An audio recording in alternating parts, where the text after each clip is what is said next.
So what was your first project? My first project on my own?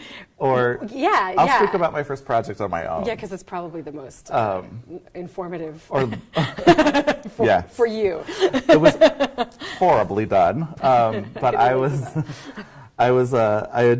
thought I had designed a critical school ethnography in a rural setting just outside of Los Angeles. And so I was driving out, I think, 2 or 3 days a week to be hanging out in classrooms, in the schoolyard. It was a high school in an area that some consider rural, some consider more of like an exurb type of environment. And I was there to capture stuff about college access for rural students. This big, huge, broad question. Like, I would never allow a student out to do this. Right. My mentors were either too busy that week that I said this is what I'm doing, or trusted me to make the right mistakes in going out there. It was a great experience. I'd committed so much of my life during that time to it. It was over the course of my 3rd year of grad school, I want to say. And I used it to experiment with this idea I had about applying cultural historical activity theory to the study of college access. Cool. And it allowed me to do that because I generated so much data from like these long ethnographic field notes of classroom studies and being in the schoolyard or the lunch yard and hanging out with students after school and just talking to them very open-endedly about, you know, how do you learn about college, or who are your mentors or influencers and stuff like that.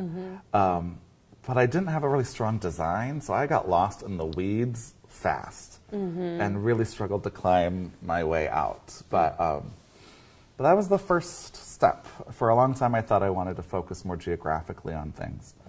And so there's never been a whole lot of work on rural students or rural college access. I know there are some people dedicated to that, and they're doing some really great work, but it's still an area that we just don't have a really good, deep knowledge of, even though I've moved away from there. Yeah, I didn't even know you had done that.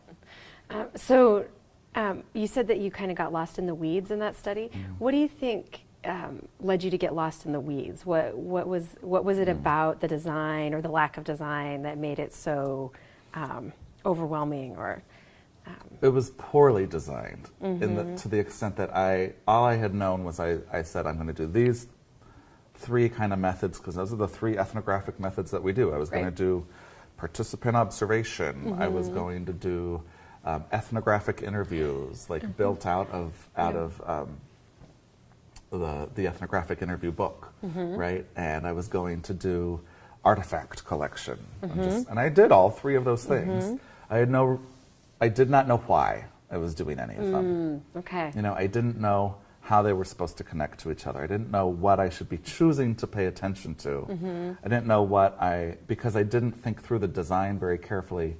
I didn't have a way of what I was going to choose to ignore or choose to not spend my time on.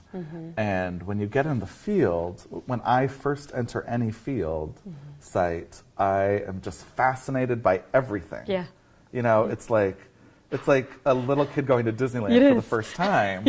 And everything seems significant, and everything is super important. And it's like, oh my gosh, there's this fantastic cup of water. What does it mean? And so that's what got me in the weeds right away, was being underprepared and thinking that I could execute a study without having visited that field, visited those sites. Known at least something about, like, how do I like to move through them, and trying to figure out how I like to move through things is really, I think, the first step for me in figuring out how can I ethnographically enter this space. If I'm not comfortable with myself and how I move through spaces, then I miss a lot of stuff, or I over obsess on little things like the cup that may or may not really matter.